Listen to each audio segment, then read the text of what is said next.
All right. So, we're going to dive right in because we have a great conversation ahead of us about state Momnibus legislation. And so we're just going to go ahead and get started. My name is Imani Eccles, and I'm the Senior Manager of Maternal and Infant Health at the National Partnership, and I'm joined with Lorena Bonet Velasquez. I use she, her pronouns, and I'm the Health Justice Policy Associate here at the Partnership. And I'll pass it back to you, Imani, to kind of share a little bit more about some of our findings and get us started with the amazing speakers we have today. Great. Yeah, so Lorena and I co-authored a new report that was released just last week on the state Momnibus legislation that has been introduced and passed and signed into law across the country. And so we're really thrilled to have advocates from Virginia and Delaware on the call today to share more about how they were able to get their Momnibus legislation passed. And so I'll share first that there are 17 states that are featured in our scan, our report, that are in various stages of the policymaking process with their Momnibus legislation. 13 of those states have partially or fully passed their Momnibus legislation, and Delaware and Virginia are two of those states. Delaware passed theirs into law back in 2022, and Virginia just recently this year was able to get theirs signed into law as well, which is really exciting to have two different perspectives on the process. And so I will start off by introducing Kenda, who is on the call today. She is from Virginia. She hails from rural Virginia specifically and is Birth in Color's founder and executive director. Birth in Color is at the forefront of providing care for people of color and integrating doulas into the healthcare workforce.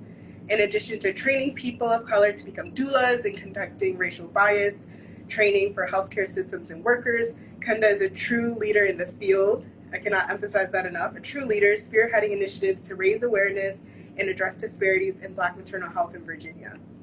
Kenda's dedication has garnered recognition, including most recently being honored as the Health Equity Advocate of the Year in 2024 by Families USA, and as one of the 2024 Women of Excellence by Congresswoman McClellan. Amazing. And then we're also joined by Shanae Nicole Darby, who's the founder and executive director of Black Mothers Empower, which is a Delaware-based nonprofit dedicated ending racial disparities in Black maternal and reproductive health, a Wilmington City Council member and community organizer. Shanae is deeply committed to building systems of care by and for Black communities. And through the Black Mothers Empower, she leads programs that expand access to birth work training, postpartum care, housing, and advocacy for Black mothers and families across Delaware. Thank you both for joining us and just the amazing leadership that you all have led to ensuring families are represented and their lives are being transformed by these legislations. Yeah, we know you're busy. If you're not serving families or doing advocacy work, I know your calendars are full, so we just really appreciate your time. So more background on the report. We at the National Partnership has focused a lot of energy and time on the Black maternal health federal policy, the Momnibus Act at the federal level. And with gridlock at the federal level, we were increasingly interested in what states were doing on the ground, which led us to conduct this report and reach out to different states and learn about how they were able to get their Momnibus introduced and subsequently pass into law if they were able to do it. And for those that don't know what a Momnibus is, it is a play on the word omnibus, which is a consolidation of bills and a nod to the Black Maternal Health Momnibus Act that I mentioned that has been introduced at the federal level for many Congresses. So for this project, we focused on Momnibus legislation that has been signed into law at any point in time, as well as Momnibus legislation that has been introduced at the state level in 2025. I'll emphasize that no state Momnibus package is the same. They were all very, very different and even varied to the federal Momnibus Act. So they varied tremendously and were really tailored to the state's needs as well as their policy environments. Delaware and Virginia, I'm really pleased that you all were able to really center equity and center Black moms in your legislation, and is really a testament how you engage families, birth workers, and birthing people of color through the policymaking process. So we're really excited to dive into that conversation with you all today. And so, without further ado, we can get into the conversation with Kenda and Shanae because I know that's why you all are really here to listen in on. So, to start, Kenda, can you just share a little bit about Birth and Color and how you all engage in policy work, and then we can pass it to Shanae. Sure. Thank you so much for having me. So, Birth and Color is a reproductive justice organization that services Virginia. We provide a lot of different supports, whether it's to have children, not to have children, to navigate the space, to figure out how to, do the different options of becoming a parent. And so, as it relates to policy and legislation, we got involved in policy and legislation when we wanted to raise awareness to the Black maternal mortality rate, and it's skyrocketing. And a lot of times people will refer to it as maternal health and want to be specific, but if you change the rates for Black women, you change it for everybody. And so that has been the focus for us for a long time. So we started to dabble in it when we did the outcomes data legislation. We did legislation for doula reimbursement, and we also did legislation for reproductive health.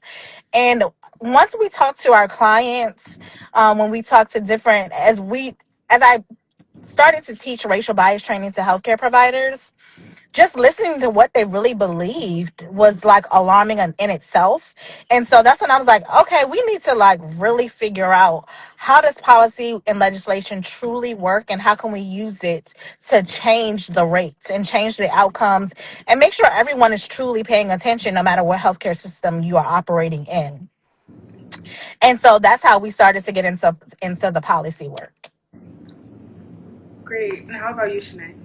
Yeah, so just I know it's kind of like a who we are and how we do policy, like two-part question, right? So I think you hit on like, where we are, what we do, but very specific to some of the programs, we kind of break them up into three buckets. So we have community programming, which falls like our postpartum program, our doula training program, like all of the programming pieces that we do. And then we're really big on community awareness. So our community awareness piece is really like how do we provide education to the community about a broad topic or maybe a very specific topic. So that's events in the community, supporting people, doing community table and events, and like just showing up for the community, right? So they can get this information.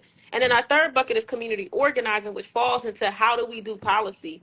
And for me, before, like I'm a politician myself. Like I ran for city council. I'm in my second term, but I am a community organizer first. And one thing I know with policy, it has to be community driven, right? Mhm. That is the first agenda for me. What is the community saying? Like my ears is to the ground. Like what are y'all saying? What do y'all need? What do y'all care about right now? So for me, when I think about policy, it's always community. What does my community want? What do they care about? And then I always go next into, okay, this is what y'all care about. Let me start power mapping. Who are the players? How do we make this change? Like, what does that look like? And then I start coalition building. What are all the organizations that may be impacted, closely aligned, may be aligned, secondary targets, right? So I start coalition building. And then we start drafting language with policy partners, right? And also, what's so key and important is partner with organizations to teach you how to do that. So there's a local organization named Network Delaware who I love dearly. When they messed up when they taught me how to write policy. Well, they messed up when they taught me how to run for office. That was a wrap, okay? So, but teaching people, like, not even just like telling people, like, you're like empowering people with the skills, right? Like, for me, it's all of that pre work with the community, very grassroots advocacy for me. And then it's like, okay, we got the skills, we have the people, let's start implementing and applying that pressure if the pressure needs to be applied, right? So we treat every bill or every single policy that we're working with as like a broader care plus coverage accountability strategy to it.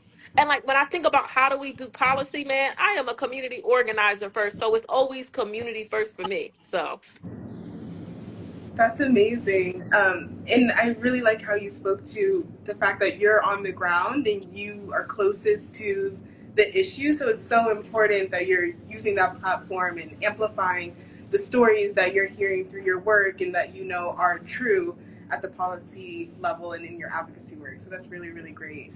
And Sinead, we can continue on with you. Can you share a little bit about how the Delaware Momnibus came to be and how you all decided what was going to be a part of your package? Right. So it honestly started with input. Like we had community listening sessions like right before COVID. I say BC before COVID, right? Right before BC, we were having listening community listening sessions, and I didn't realize how many people were going to show up. We rented like a cute little room in the library, and we had to end up getting the bigger room because people from all walks of life were coming in who were impacted, who were providers, insurance companies, doulas, midwives. Like people were coming out of the woodworks to like talk about this issue, right? So we started out with community listening sessions. Then we had some focus groups with very specifically with like, all right, so who are the doulas? Who are all the IBCLCs? Where are all the midwives? Who are all the nurses who care about this, right? And then we started even tapping into like, okay, maybe we need to talk and connect with insurance companies, right? So for me, like in developing the Momnibus, again, for me, it's like going back to like the community, looking at the data. Like I have to understand the data in the research point for Delaware. Like, what is the data? What is our maternal mortality data? And like, what are the task force and the existing committees that exist, right? So we did all of that, and when we did all of that, we were able to then come up with like we need more doulas. And that's when we did our doula training program. But if we're going to produce more doulas, they need to get paid, right? So then it comes in who can pay, either private pay or insurances. Okay, we need legislation around Medicaid and private reimbursement for doulas, right? We talked about like hospitals with a lot of the bias and what training they get. And that's where that came from, like just listening to people and then understanding like what family supports were needed in the community. We talked to incarcerated women. That's where we were able to look at like, okay, what is it like to give birth incarcerated? Right? So it was really big on like intersectionality for me. Like, what does it look like to be a black woman incarcerated pregnant? Let's have that conversation. What does it look like to be a black woman who is a single mom on disability pregnant? Like, what does that look like? And we started to explore that and engage in those communities and like who was at the table was important in developing the Momnibus package. And I want to say another thing really quick about the political landscape in Delaware around the time that we were doing the legislation and introducing this, there were more black people getting in our state general assembly, right? And more black women. So it was the perfect setting and setup for us because now more black women and black people were running and more women in general were running and winning and getting on our state general assembly, which made it easier for us, right? Because like other women would understand what we were saying, you know, a black woman more likely to understand what we're saying and support what we're doing. So the political landscape started shifting in Delaware. So that was big. That's good. We love when it shifts in our favor. So, Yes. yeah. Yeah, Kenda, can you share as well a little bit of how the Virginia Momnibus came to be and what's a part of the package? Sure. So I echo what Shanae said. Also about the community is the largest piece. So back in 2019, we actually started to do. That's when we held our first amount of listening sessions. And I always tell people, like, you know, Momnibus gets so much credit because it's named Momnibus. Yeah. But prior to the Momnibus, we had several, like, every year we've had about 10 different maternal health bills, black maternal health bills, since 2019. It's just that this time we decided to make it a package because we have the first black speaker of the House. We have different legislators. Our legislation, we have the majority. And so also, you know, when you label that in it and it's like, oh, so let's look at the data. And so because we are the largest doula organization in the state of Virginia, we see so many different clients and patients. We have support groups, all of those different programs. And so the community is going to tell you what they want. And when I first started Birth in Color, that was one of the firm foundations of it was I never want to do anything that the community doesn't want. And so once we started like engaging with them, then we also have the large fatherhood program as a part of Birth in Color. So, you know, when you have the moms, you have the father's perspective. And now you're looking at the data, but not really just the regular raw data and research. You have to look at the patient experience because that's going to guide you the entire rest of the way. And so when you're bringing these bills and, and legislation, you have to think about it from all the different perspectives. You also, writing law, Shanae said the same thing I always say, like, that was the wrong thing they told me how to do, was to write the legislation the way we want it, the way we need it, to make sure there's no flaws in it. Because you can say that you want specific legislation all day, but if it's not written properly, it's not going to work, or people is going to find a loophole in it. So we had to make sure that it was specific, and then also that they couldn't tie anything to it, because sometimes you could think a legislation is going to be great, but then you'll have where they'll try to tie in an abortion ban or use certain words and play on that. So you have to be very, very specific. And so that's how the Momnibus bills actually came about. It's like I started looking at different states. I started seeing what we actually truly needed, listened to what the community said, and then started just writing out different bills that need to happen. And my legislators in Virginia, like, they was behind it 100%. Like, it was like, okay, so this is what we doing. All right, this is how we're gonna do it. We have a very diverse legislators, and then also we have a lot of Black women. The Speaker of the House is the first Black man in 400 years. So it was just like, oh, this is what we're doing, and we're gonna say Black maternal health. We're not saying maternal health. We're gonna say Black maternal health and be specific with no changes, no flaws, no Wow. I think she because froze. Oh. You're back. You froze for a You second. froze for a second. Yeah, you were saying good I stuff. did. I definitely, the last thing was like, you're gonna say Black maternal health. We're not gonna Okay. compromise on that, so maybe whatever else. Yes, so we didn't compromise on that language. Specifically, with our we have a Republican governor who, he really was for maternal health. So my thing has always been to push him to, like, no, say Black maternal health. This is what we're gonna do. So he even came out to our advocacy day and things like that. And so that's really how the Momnibus came along. And our legislators, we worked hand in hand with them on the language, making sure it was what everyone expected it to be.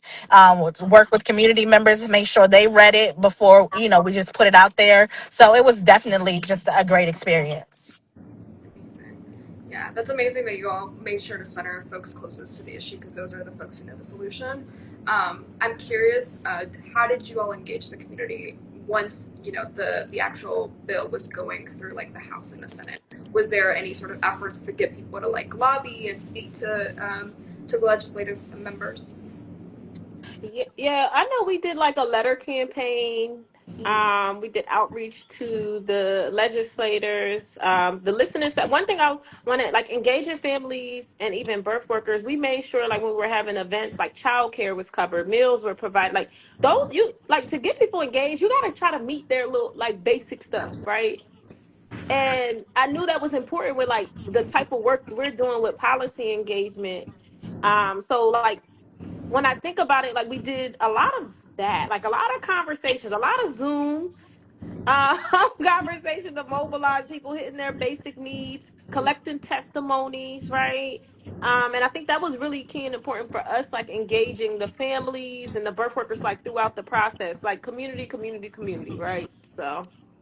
Yeah, I would echo that. We definitely had like different events to make sure they was engaged. We had campaigns on all of our social media. Anybody who came to any of our programming, making sure they understood what was going on and that we needed their voice. We had our own Black Maternal Health Advocacy Day, where all of those people came out. They had transportation, they had food, all the things. And if you know about Birth and Color, I'm gonna make sure the food is good. It ain't gonna be no cucumber sandwiches and stuff. We got real food.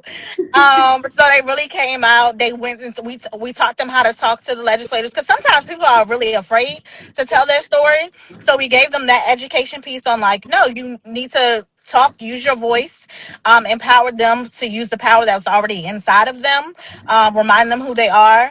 And so that was a huge part of our campaign, and making sure that the community came out and used their voice, their stories. And then we also had did a documentary prior to it, where we shared different people's stories and stuff like that. I also want to pause here and just acknowledge all the love you all both getting in the chat. I'm seeing so many hearts, people saying they love Birth and Color, they love the work that you all are doing. So I just want to acknowledge that so you have a second to take that in as well. I Thank you. receive. I I receive. receive it. Ken, I feel like you spoke a lot about how to kind of keep equity at the center. I don't know if you want to share any more about how you've been able to do that while still garnering support for the bills that you know. So I have a different type of personality than what other people have. Like I'm gonna stand on it. I said it. And I'm not going to really negotiate with someone's life. Like these are the outcomes. This is what's happening, and so you hold them accountable. And so that's how equity is always at the forefront of our legislation, is because when you make them truly understand and the data is what it is and you have the stories, I'm not changing my position to soothe your soul or your beliefs or however you grew up. Because at this point in time, it's pivotal. Like it's very, very important to make sure that we're protecting our people. And so that's really what I stood on that. And anyone in Virginia who knows me, like they're just like, oh, she's gonna say what she means and she's gonna mean what she say, and she's not gonna change it for anybody else, or she'll just be like, okay, don't worry about it because we got you on record and we're going to try this again until it's right. Awesome. Y'all knew what y'all were doing when y'all picked who was gonna be on this panel. Y'all I said know. you said that's gonna be the same two people from different places. That's what y'all Yes. did. We're so glad you're connected now. Yeah. Um, Yes. Shanae, so the Delaware Momnibus passed in 2022, and so I do just also want to point out that that was in the middle of COVID. Um, but how is implementation going now? Have you all found success in actually, rolling out all the programs, requirements that were authorized in your Momnibus? Yeah, so I want to say overall implementing is going well, but you always find kinks. Right? You always have the group who isn't satisfied. There's always room for improvement. So I always think like policy, like the first policy that passed, it's just the first policy. I always think there should always be, you got to go back and figure out like what are the kinks? What isn't working, right? That is what like you're not going to get it right on the first time. There's going to be something that you missed, something you didn't talk about, some group got missed, right? It's always something, right? So when it starts getting implemented, those things I think you always have to find time to revisit. Don't just pass positive. It happened. No, pressure people to continue to keep doing the work and showing up. So overall, it's going fine. We got a few doulas who are enrolled in the Medicaid process, but then we didn't think about how cumbersome it could be. Where we have 3 MCOs under Medicaid, and there's 4 different applications. Like, like, come on, like, we Mm. gotta tighten that up, right? So, like, those things. So, like, it exists, but there are some things and barriers that we do need to address in some of those policies. So, always remember after a policy pass, keep pressuring them to do the work and make it better. And I know the second part of the question is like, how have the new administration's policies impacted our efforts? And I want to say, if we're talking about new administration, like on Trump's end, like the federal, I want to say first for like the state of Delaware, like understanding politically, we are on paper a blue state, right? We have mostly so-called Democrats. We have a Democrat governor and mostly General Assembly Democrats. So they're very overall. Our state is really good on women's health, like overall. We have really strong like abortion protections here. We have really strong like women's health. I don't get a lot of pushback talking about Black maternal health care, being unapologetic in that, right? I don't get a lot of pushback or not a lot of support around that end, but I see the impacts. Like I feel like I'm protected in my state, but I feel like we are going to feel the impacts. We were just having conversations over the last few days because we have a food pantry and an outdoor fridge. Yo, we need to get more food. If food stamps cut off on November 1st, if our government shutdown doesn't stop, and people are going to need food. So we are adjusting and like listening to what's happening on the federal end, which is going to impact us here because now states can't give out food stamps. So now we have to adjust our food pantry and all of our programs to meet the needs of the people. So it is impacting us in a very indirect way. Like we didn't get like funding from the federal government. I'm living in a pretty blue state that protects women's health. I have a politicians who support the work we're doing. So that would be like the major impact, like negative impact. I do want to touch on, because you mentioned like doulas and a few other uh, topics that came up a lot in the Momnibus bill packages across the country, and I do want to share a little bit of what those packages included, because like I said, none of them were the same, but access to doula care, access to mental health and substance use disorder support, uh, supports around economic security and workplace accommodations really rose to the top as themes across the different Momnibus packages.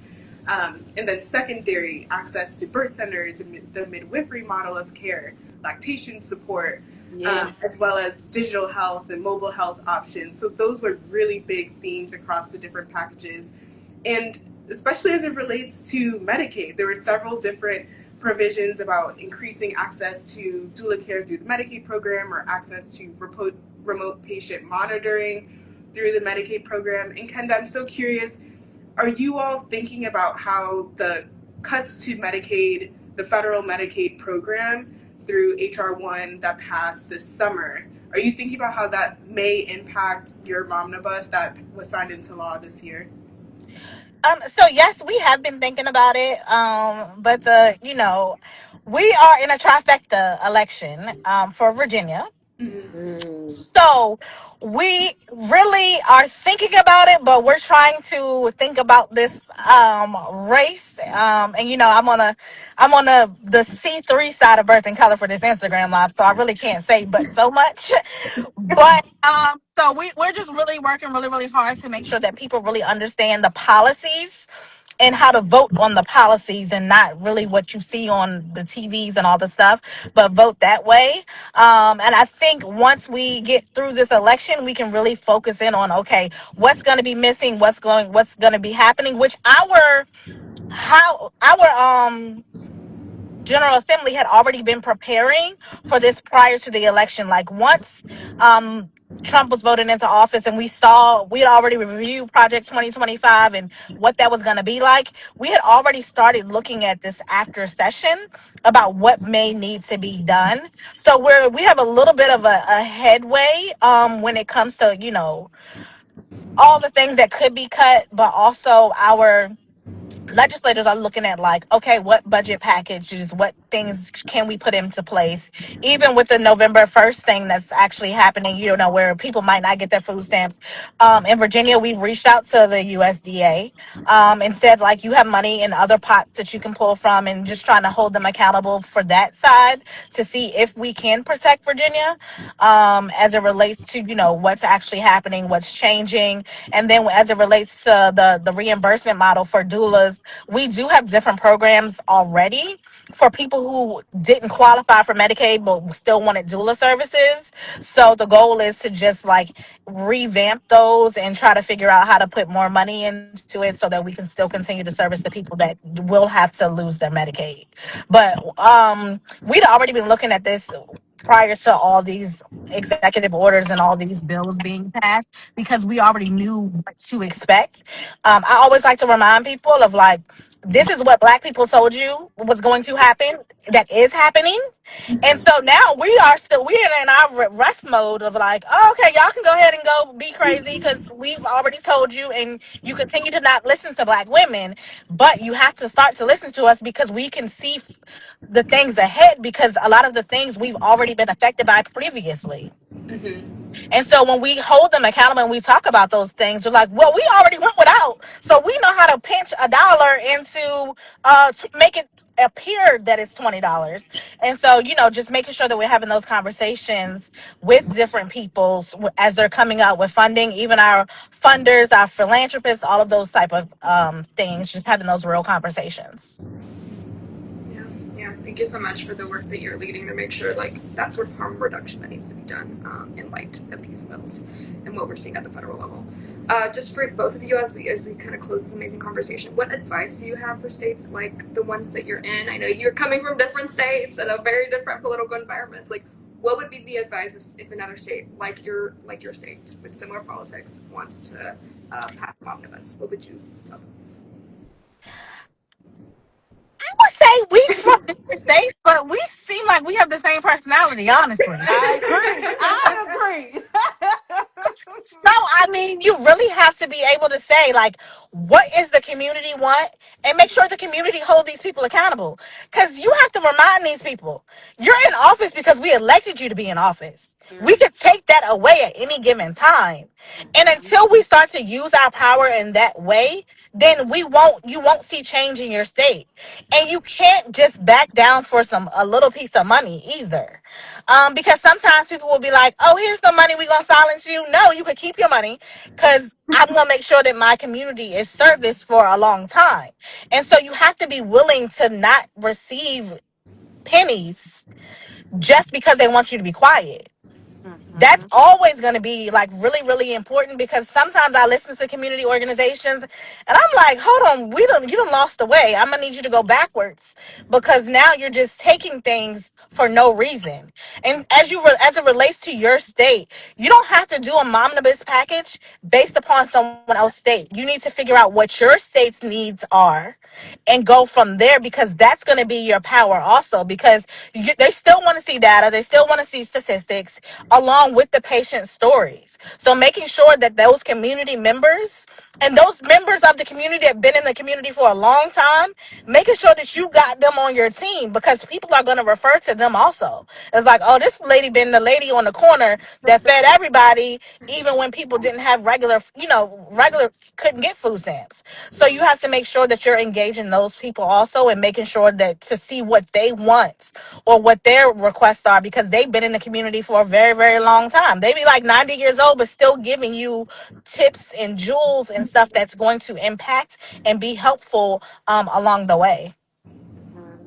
And I think you hit on a lot of things that I would have said too, but like, just keep your ear to the community, have those listening sessions. Like, you have to give people the skills and training, like develop those, right? You have to start here. And then once you do that, do what you can. Sometimes you got to start with small wins. That makes a lot of people feel good, get you energized. Start with the small wins. And I think really just caring for yourself and for the people who are doing the work, right? So thinking about all the basic needs that you need to meet with people as you're doing this work, and then your own basic needs, because you'll forget yourself as you're organizing and doing this work a lot of times. But like, self-care is so key and important in what we're operating, because we need to make sure we have trauma informed spaces, that we have spaces to vent to each other, you're connecting with people. Like, that is key in this work that you're doing, because it will burn you out. Okay, it will burn you out. So many times I'm like, I don't even know why I started this. I'm done, and then I get energized because something didn't happen. All right, we gotta turn up now, right? So for me, it's like, make sure you're taking care of yourself in the work that you're doing, and then you're taking care of others. Yes. These are such gems. Yeah. Hope people are writing stuff down. This will be saved. Yeah. You all energize me today. I just feel so grateful for your time, and just seeing your faces and the energy and passion that you're bringing to the conversation is just really filling my cup in this moment.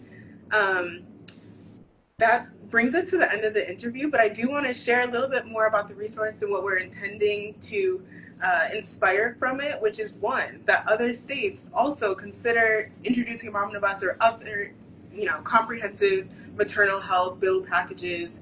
Like I think Kenda mentioned, it doesn't always have to be titled a Momnibus to get work done. We also hope that it inspires collaborative governance. You all described very well how state-based community advocates and families can be active in the policymaking process, in hand in hand, in tandem with their elected officials, their decision makers, to hold them accountable in advance maternal health legislation. And then also third, that state advocates can communicate with each other. We had a lot of conversations with each of the 17 states that are in the report. We had conversations with members of those advocacy teams, and this is the first time we're having that conversation with multiple Together. states. But I will say this is a glimpse into what we'll chat about next in our second Instagram Live on November 7th at 12 p.m. Eastern with Michigan and Kentucky.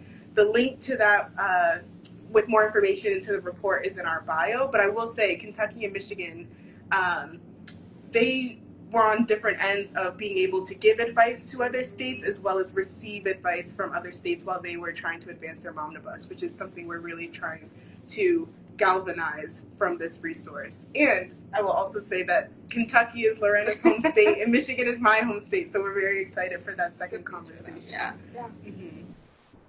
All right. Well, thank you all so much for your time. Again, tune back in November 7th. And Kenda and Shanae, thank you so much for all that you do. Thank you. See you Thank guys. you. See ya.